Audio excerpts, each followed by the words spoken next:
Hey everyone, it's Lucid. Welcome back. We're jumping back into our game with Early Age of Yomi, where we are on turn 35.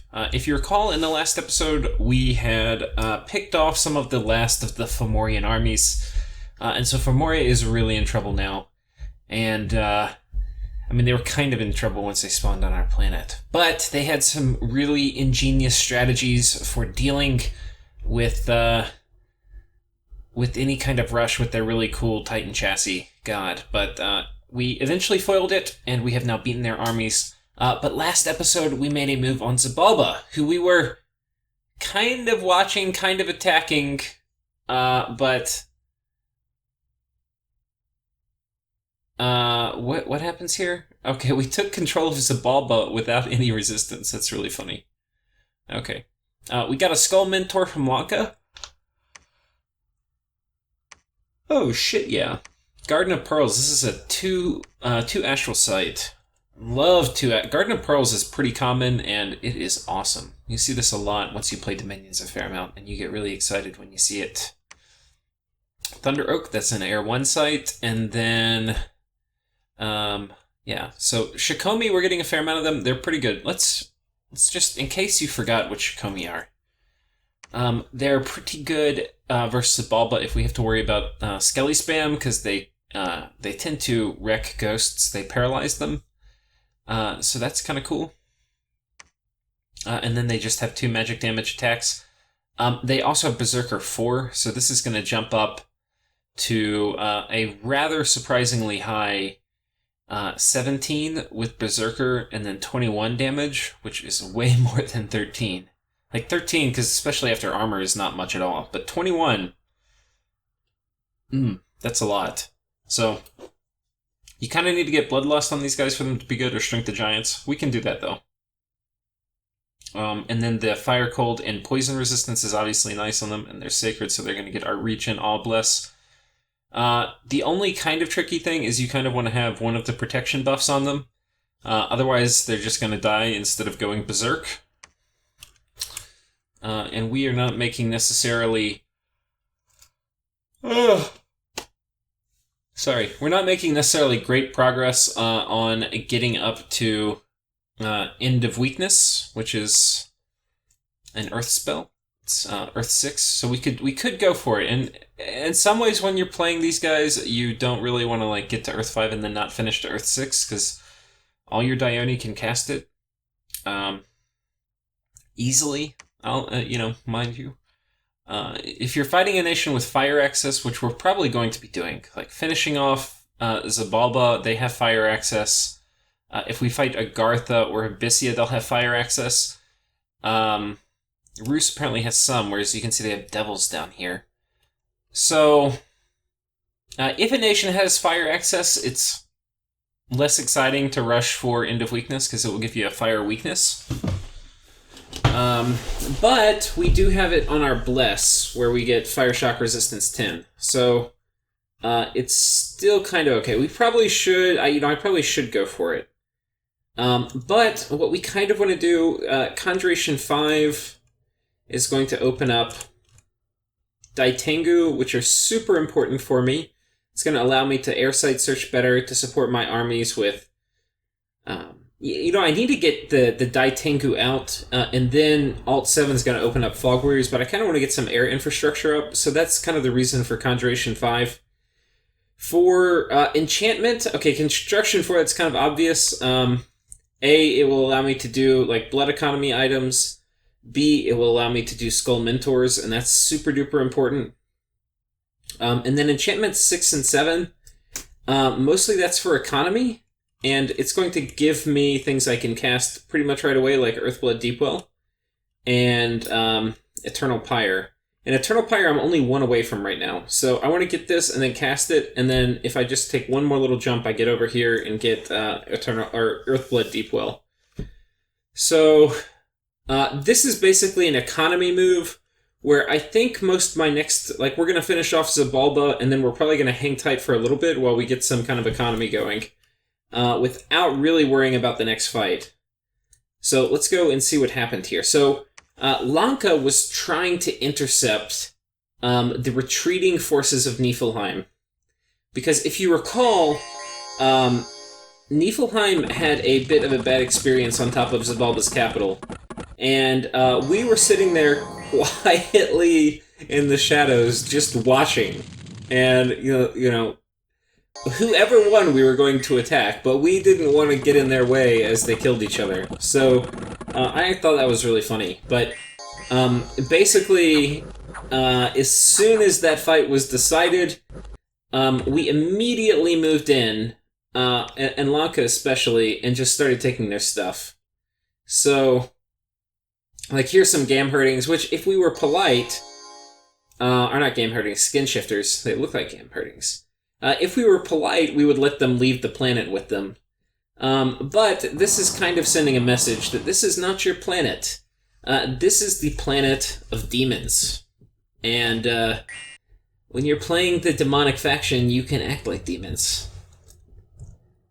Now, one of the great things about Lanka, several of you have asked me to play Lanka, and the truth is, in Dominions 5, Lanka was my favorite nation. It mixed a ton of things that I loved. It mixed free spawn, it mixed blood, it mixed thugs, it mixed super combatants, it mixed chaff with high quality. It was one of the best. I mean, it was overpowered too a little bit, but it was one of the better nations.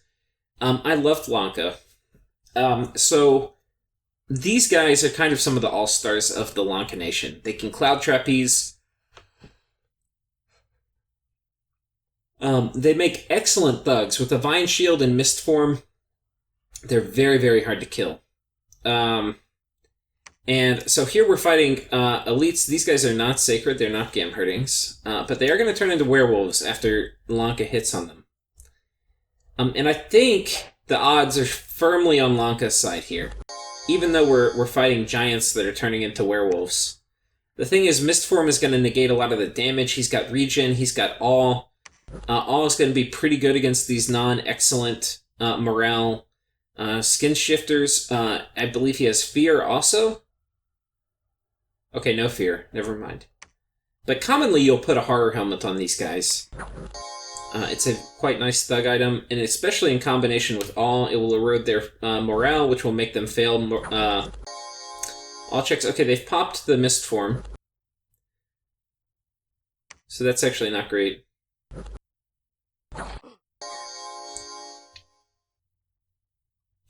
But we're pretty close to maximum hit points. Speed it up here. Okay, we got hit, got an affliction. Got hit again. I think if the RNG was worse, he could die. I don't think he... Okay, he might. Oh, he's going to. Okay. So, let's go back and watch that again, because it's important a little bit. Wait, we already watched that one.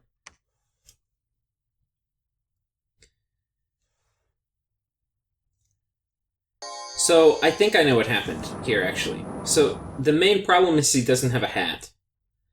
The Scale Mail Hallberg's not great, but it's okay. We also don't have Pierce Resistant. Oh, he did do Skeletal Body, yeah. So, that's the main problem. He doesn't have a hat. I guarantee you...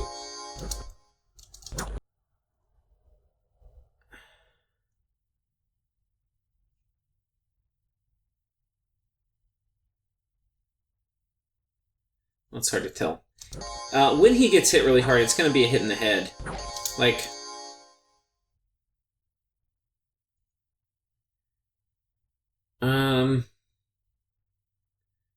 Okay, no, body hit. Oh wait, 11? Okay, no, they're just beasting him in the body. I don't even see any hits in the head. Okay, if he gets hit in the head, he's in big trouble. He just doesn't have a hat on. So, that's a big part of the problem, and his armor may not be quite good enough for this.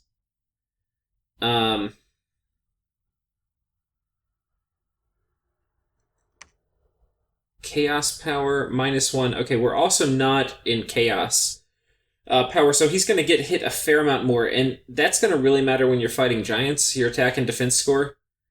So if we were chaos power 3 here, we'd have significantly better attack and defense, which means we would get more hits, we'd kill things more quickly.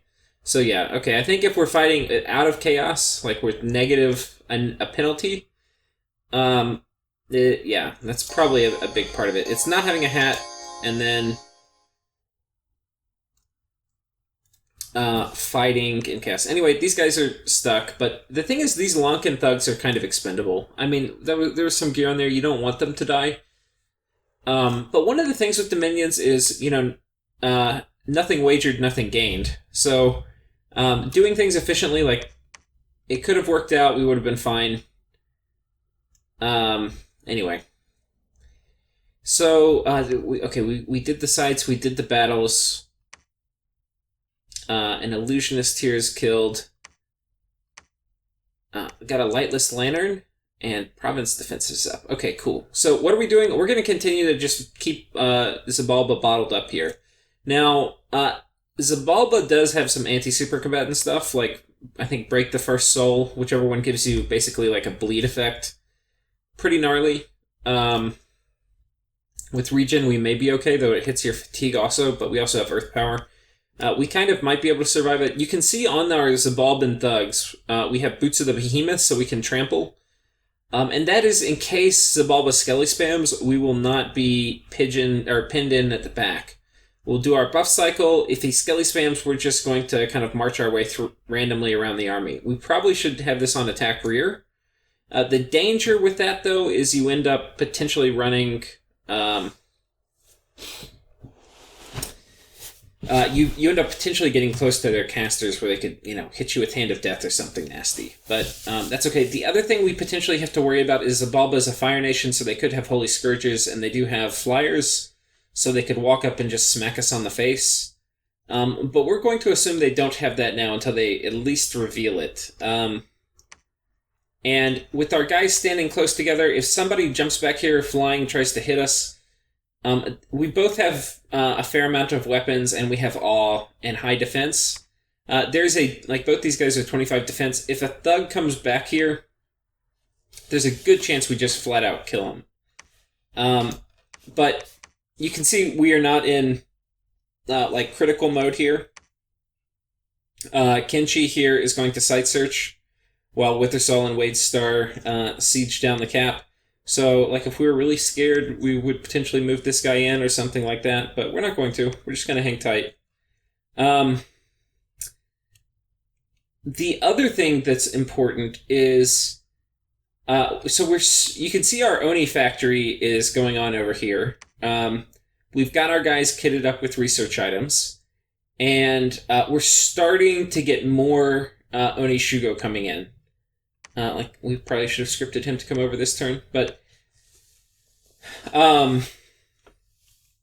we're starting to get more Oni Shugo, and you can see we actually have a fair amount of Oni. Now, we don't want to move any of the Oni out yet, because we need enough Oni in here to generate enough unrest that our little Oni Shugo factory is going to get producing better. And I can't remember if we talked about it in a previous video, but our Oni general... the higher the unrest and turmoil, the greater the chance of Ko-Oni showing up will be. For a temple, it will increase only up to a cap. The temples don't care how high your unrest is. But the Oni general trait does, even if you're turmoil 3. So once we get up to 400, we're going to be getting way, way, way more Oni than we would if we didn't. So, it's a pretty strong mechanic, and we basically are just... This camp isn't even really online yet. It will be coming online... it's coming online, but really once we get up to 400 unrest, and we get 6 or 7 more Oni Shugo, we'll be producing armies. Now, the trick is, especially because this map is really weird, we do not want to march this army down here and out this way. I mean, that would be really painful. So we're saving up this army to eventually come north. Now, if we come north, that means we either have to attack Agartha, or we have to get passage from Agartha to go attack Abyssia. And those are our options. And so far, we've been quite friendly with Agartha, and I believe that there are some provinces trading hands over here. Can't remember if this... Maybe this is theirs the whole time, so maybe not. Okay, so we are also sieging this down. This fort is not busted up yet, but we'll be getting there. You can see we have Alluvium and Sinshi who are sitting here. They're basically Skelly spam casters, and they are basically just waiting for this fort to crack, and then we're going to go in and kill everybody. And meanwhile, we're just keeping Femoria pinned into their cap. This is actually a pretty good setup we have here with the Skelly Spammer. He's got a ring of protection for safety. Combined with the Super Combatant, the Skelly Spam is going to do a lot to keep thugs with Holy Scourges off of your Dione, as well having just Oni Chaff. So, anyway, that's kind of important. We haven't seen Holy Scourges yet, and Femoria does not have access to them, except through his Pretender God, and his God is going to probably be out for the rest of the game. He may come up real quick at the in a few turns, but by then hopefully we will have him completely knocked out. I don't think there's much else. I think that's it. Who's coming up this way? We're moving Inone Shugo up here with some Shikome, and I believe that is to come up here and to take this province, which got killed by villains. And I think that's it for this turn. I think we're going to go ahead and do another turn real quick. I want to do 2 an episode, so go to turn 36.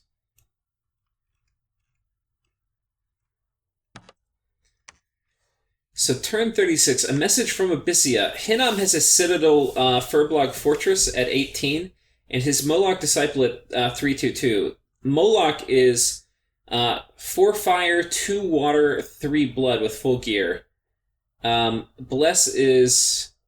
Okay, but this does not allow it to teleport or anything. Bless is penetration, fire shock resistance, 2 Reinvig and Blood Surge. Not bad. This is basically a Bless... the penetration is for Agartha, so they get that on their Mind Blasters. And then this is also kind of for Hinnom, since Hinnom can Mind Hunt. And then this part of the Bless is primarily all for Melkor's, or for the Raphite Warriors. And then Abyssia says, they seem quite content to fort absolutely everything, which is an issue because that means the Ohm spam is going to be ridiculous. It shouldn't matter too much. Once we break the critical mass of Ohms, they can't Mind Blast to victory. They're actually quite weak. So, yeah, I knew they were fighting. Anyway. It's been a while since I recorded the last episode, so I kind of lost a little bit of track of some of the diplomacy and where we are in the game. Arcane Probing, did not find anything. We found a site here, the Gorge. I can't remember if this is Earth 1 or Earth 2. I think it's Earth 1, yeah. And then we have a battle here where Lanka is going round 2 for the Skin Shifters, with just random blobs of shitty chaff everywhere.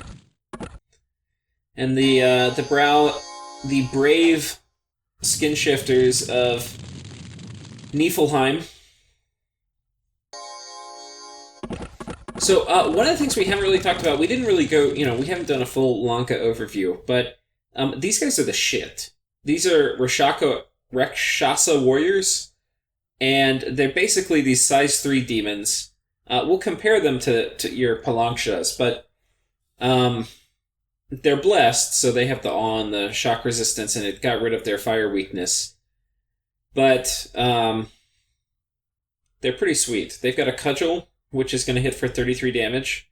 For those of you who didn't know, that's a ton of damage. So that is definitely giant killing damage, compared to these guys, which are, just a meager 28, though their attack score is higher. Our defense score is not great. We don't have a buckler. These guys have bucklers. So in some ways, these guys are more defensive. But in terms of just raw killing stuff, these guys are pretty awesome. They've got Chaos Power 1. So once you get them in Chaos Dominion, they are much better. And then,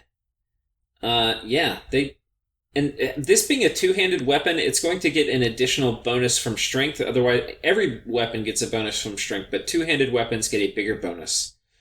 So once we do Bloodlust, which Lanka will be doing all the time, they're going to hit even harder.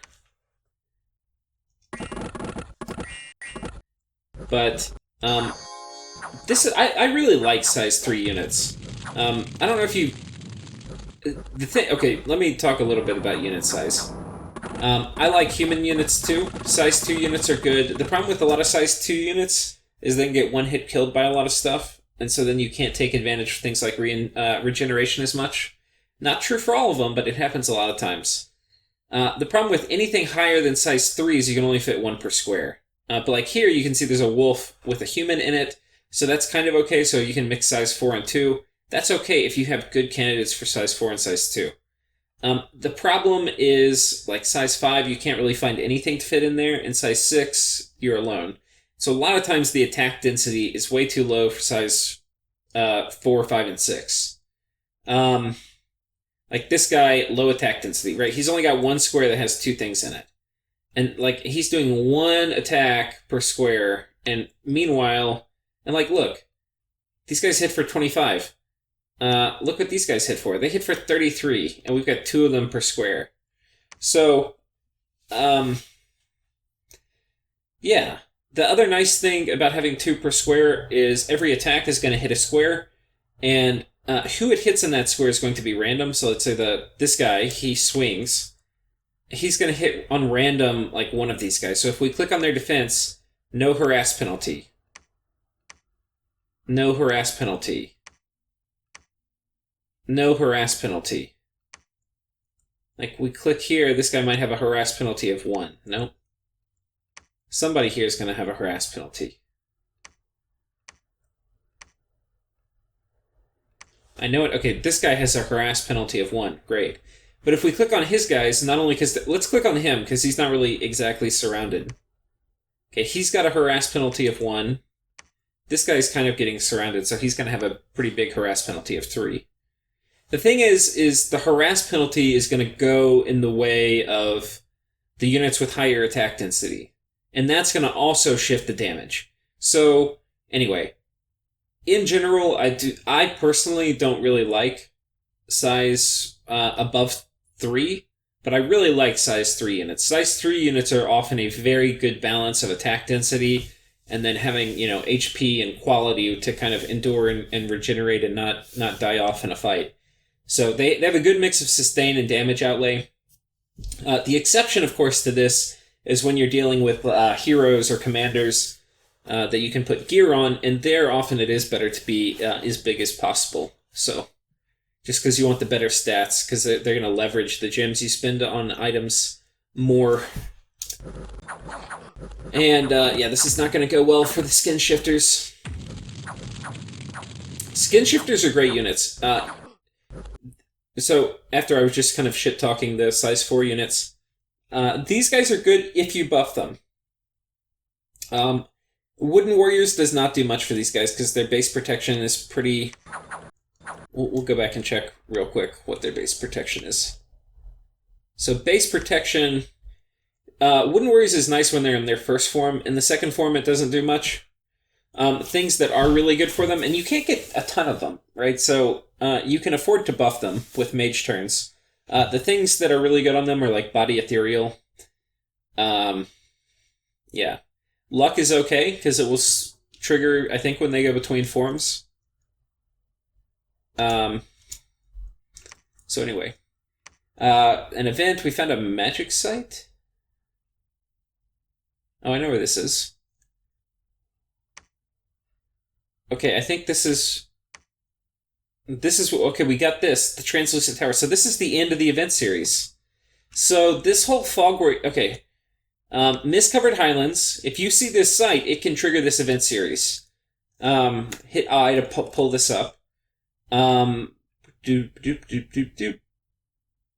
Okay, here's the first one. A man has appeared. He seeks to unveil the secret of the Mist-Covered Highlands. Everything you see above here, having either that says Mist-Covered Highlands or phantasmal anything, or like this, people disappearing around the Highlands, all these have to do with the Mist-Covered Highlands. And the end of it, one of the good endings of it, is we got a Windmaster. So we can now recruit this guy. And it's Heir 2, which is pretty cool. Because in theory, we can get them and they can be, do summon air power when we have Storm up and stuff like that. And the only reason I say in theory is because look at our freaking income. It's horrible, right? Income minus upkeep, we're at, we barely have enough money to make Dione. So, and we are not going to rely only on Dione and on thugs. We are going to rely on our demons. And to get more demons, we need more Onishugo. And to get more Onishugo, we need gold. And to have gold, we need to not recruit this guy. So I hate not recruiting this guy. I would love to recruit him, but we're too poor. I mean, we're already overbuilt on infrastructure. So because we're overbuilt on infrastructure, getting this guy would mean... we're going to have Daitango anyway. So any niche thing we actually need air for, we're going to have people to cast it. The only reason we would get this guy is to spam out Thunderstrike, and we do not need that. I mean, it would be nice. I would like to. But we're overbuilt. We're not building more labs. Sorry. Sparkling Fields. We got that too. Let's take a quick look at our income after I go through these events. And we'll do score graphs. I don't think we've done score graphs. Nice. I think we still... I don't know who got this event. If Femoria got it or if we did. So, okay, let's look at gym income. So right now we're at 6 fire, which is good. We're at 17 air. Guys, that's so high. We got some more air sites this turn, but this is so high. I think the translucent tower, that thing we got from the event, that gave us another air gem. We found another one. Oh, this is honestly the wet dream of a Yomi. You can site search air, but it's only with air 1 on your Dione. So having Lanka as a buddy come through, and I don't know if he site searched us yet. No, he hasn't. But as he starts making these Silver Throne guys, he's going to come through and site search us, he told me. So, he's going to come through and do it, but we've just gotten super lucky. We've gotten super lucky. I think all these are Air 1 sites almost. Yeah. Look, Air 1 site. It's just crazy. We've gotten so ridiculously lucky on air gems. And Femoria is an air nation, and does he have air? Yeah, he had some air sites. Not a ton. Yeah, a couple. We've just gotten so lucky on air. And this is God, you love air gems as Yomi. So, we've gotten lucky there. We have okay fire income, water income. Our earth income is great. Astral income is okay. Death income is phenomenal. This is air and death are the things you love, and then earth is nice. But air and death, you just literally cannot get enough of these, because you have awesome summons. So this is great, and we're going to turn all these death gems into Skull Mentors, because we're sending them to Lanka. Not this turn, but...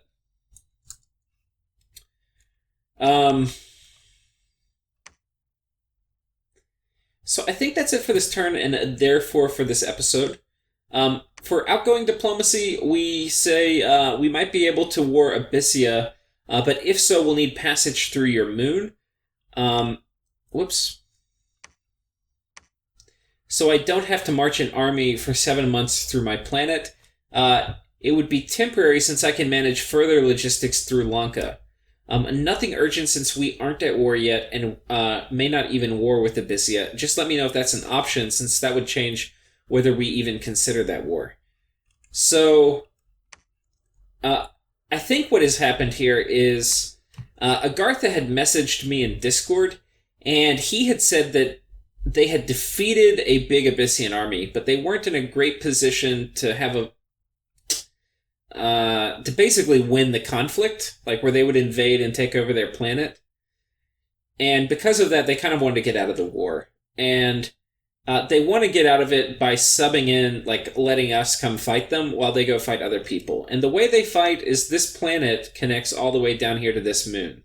And Hinnom is down here. This is Hinnom. So, Agartha wants to basically come down here. He's got a ton of aquatic troops. So, either take over the seas, because There's probably like 40 provinces, 50 provinces of seas down here. So to take these over or to like help take over this world, that's, I think, kind of what they want to do. But they know they're not going to have long-term peace with Abyssia and Rus, who are all on this planet. I think they're in these two capital spots. They're not going to have peace with them unless we fight them. Now, Abyssia and Rus, I also have word that, and you can see it down here, they are attacking Helheim. So Abyssia is indeed,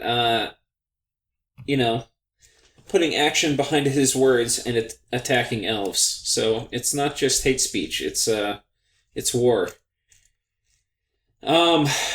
So yeah, the thing I said about continuing logistics through Lanka, what we are going to do is Lanka, not right now, but after I siege this stuff down, we are going to make another Oni pit near this exit of the planet. And then I'm probably also going to make another Oni pit somewhere over here. And you can see I'm already recruiting Oni Shugo. My unrest is going through the roof here. But we are going to start getting Oni Shugo over here. Eventually I'm going to set this guy to blood hunting.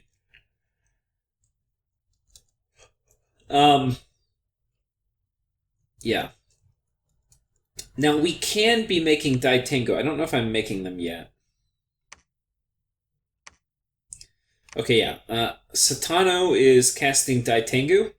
So he will be getting our first Daitengu, and we're pretty stoked about that, to be honest. Meanwhile, the Grand Wombat is going to come back so he can cast Daitengu potentially next turn, because with 17, we're going to be almost ready to cast it twice.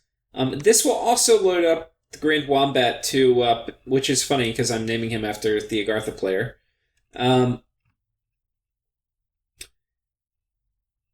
He's going to be able to jump out and strike again at some other player.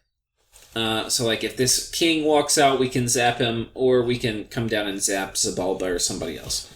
But anyway, we're just going to put him... This is like putting the gun, or putting the bullet in the barrel. We're going to load him back up onto a lab. Meanwhile, we are continuing to site search all of Lanka's lands. That's one thing that's super important if you're in a Disciples game. You not only need to site search your lands, you need to site search your partner's lands. And I had 2 or 3 Dione just dedicated to site searching Lanka's lands, and yeah, we found a ton of stuff for him. So anyway, that's it, guys. Thank you for watching. See you next time.